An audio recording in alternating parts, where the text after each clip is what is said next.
questo cambio di repertorio si deve più non so, alla naturalezza della propria voce o c'è un cambio tecnico anche? Ma io sentivo come la voce mia, quando, cioè, i primi anni di studi non posso neanche dire niente, mi sentivo soprano e poi quando ho cominciato veramente a studiare per bene e la voce si è liberata, come se si è liberata di un, come si dice, ballast, cioè di un peso inutile. Si è ripulita in qualche modo che non c'era altro che andare nel repertorio perché mi ha portato proprio lo sviluppo tecnico della voce, mi ha portato proprio di fare quel repertorio, non mi sentivo più bene, ma neanche come mezzosoprano acuto, che sempre poi ho fatto un po' anche le parti come Zwischenfach, no? Che sono tra mezzo e soprano. Sì, quello che si dice soprano falcon. A me non mi piace, non lo capisco questo.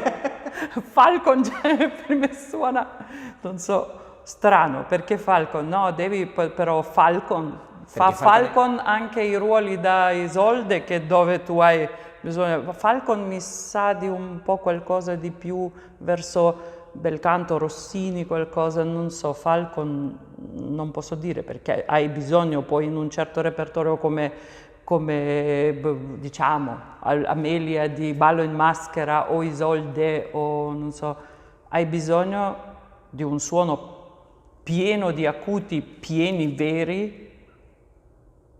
Non so, mi sembra che Falcon dovrebbe avere qualche limite un po' in parlando di quello. Non so, ma io non mi sentivo mai Falcon, dico, non so.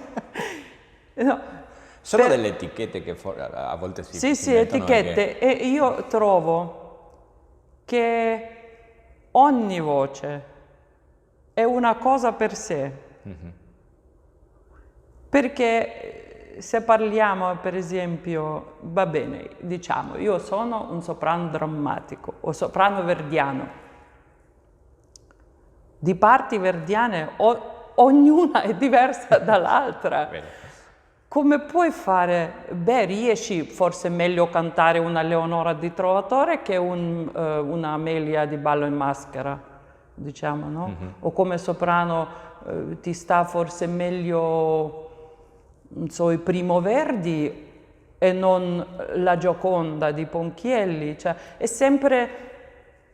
Uno sempre deve scegliere, credo, se vuoi fare soprano devi averli acuti certamente, se vuoi fare mezzosoprano devi avere una voce centrale stabile e anche le note gravi. Cioè tutto ciò che serve poi per riprodurre quella musica che stai facendo. E io credo che non è male di sapere quale parte, diciamo, di repertorio di soprano drammatico ti sta meglio. Che parzialmente, cioè, puoi fare pure la Norma, che anche è drammatica, ma c'ha altre cose, no? Sì. Cioè, non è anche solo una questione di voce, secondo me, ma anche mentale. O di affinità proprio di ruoli, che devi decidere qual è il tuo repertorio. E non si deve mai far trascinare né dalle riflessioni o così avrò più fama o così avrò più soldi o non so che cosa, perché c'è il caro prezzo da pagare, che poi non c'è quasi spesso non c'è più, non puoi più fare il passo indietro. No, e io dico ogni voce è un cassetto per sé.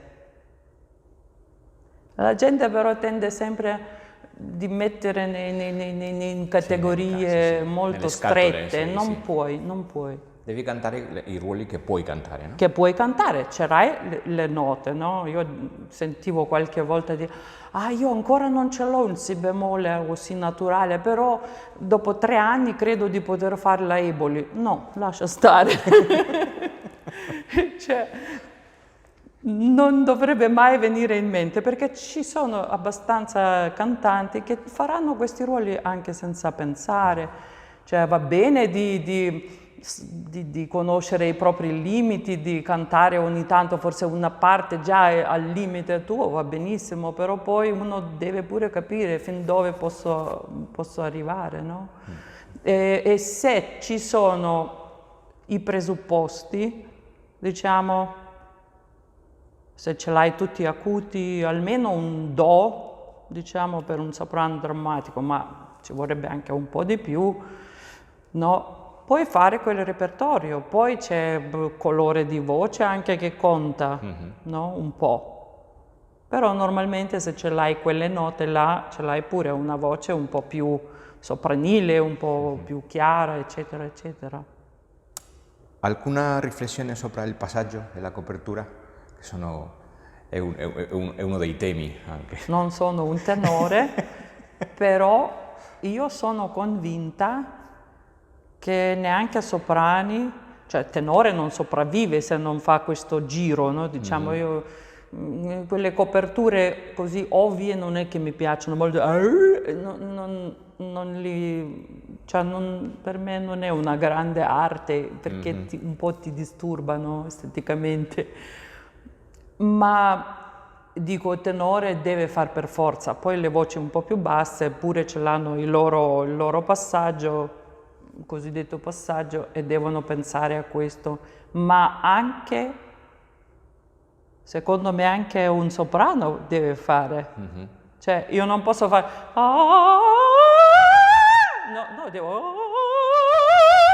e automaticamente deve, piano piano, si gira. E così rimane tutto bello appoggiato e non arrivi al limite poi, in un certo punto. Cioè, per me, io non so, cioè, io personalmente ho avuto sempre il passaggio sopranile, quello più alto. Cantando come mezzo anche? Come? Cantando come mezzo anche? Ma sempre. Non è cambiato il passaggio? E sempre sono state mi, fa diesis, sono state le note più belle della mia voce, proprio dall'inizio.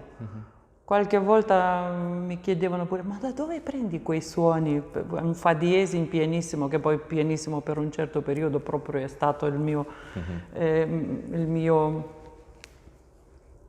come dire, cavallo di battaglia che potevo utilizzare molto, molto bene. Ma dove prendi? Io non sapevo neanche. Quelle note di passaggio sopranile sono state sempre belle, pulite, e io non saprei neanche di un altro passaggio. Poi giù certamente c'era questo passaggio da mezzosoprano, credo, cioè dove cambia proprio il registro a quale ero nella prima mia carriera di mezzosoprano, ero molto attenta. Un mi bemolle non cantavo mai con voce di petto, ma mai, semmai un re, sì. E una frase, figlia dei faraoni, lei su fa diesis, ma uccidetemi, non ce la facevo proprio di fare con questa voce di petto, no? Sono stata molto molto attenta, sempre stavo cercando come con ferro da stiro, di stirare tutto che posso anche fino ad oggi cantare senza cambio di registro. Però poi per certe parti, infatti, come una Mrs. Quickly,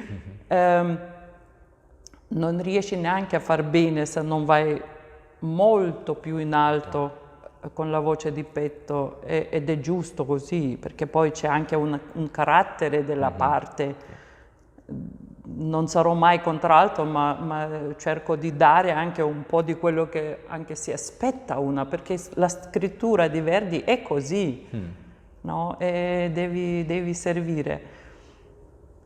E quando lei ha cantato come soprano ha usato anche la voce di petto, perché ci sono delle persone che dicono che la voce di petto è pericolosa perché poi, non so, perdere gli acuti. A volte si sente questo. Devo dire una cosa, sì, può essere pericolosa usata senza criterio.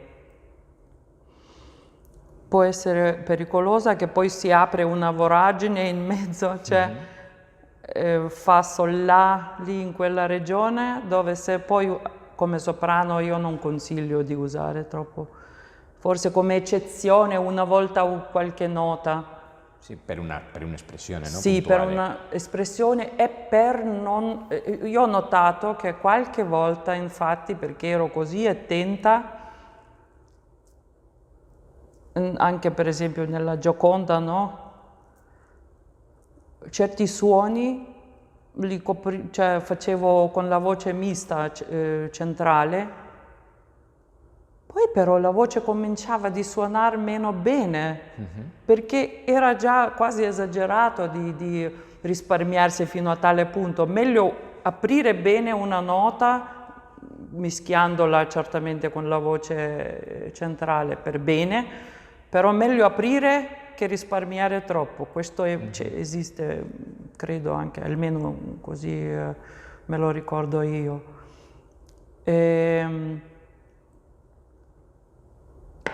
Però si deve stare un po' attenti, secondo me, perché può mangiarsene la voce. Però, se fatto con criterio anche in una Ida, ci sono punti davvero bassi sul Mi bemolle, Re,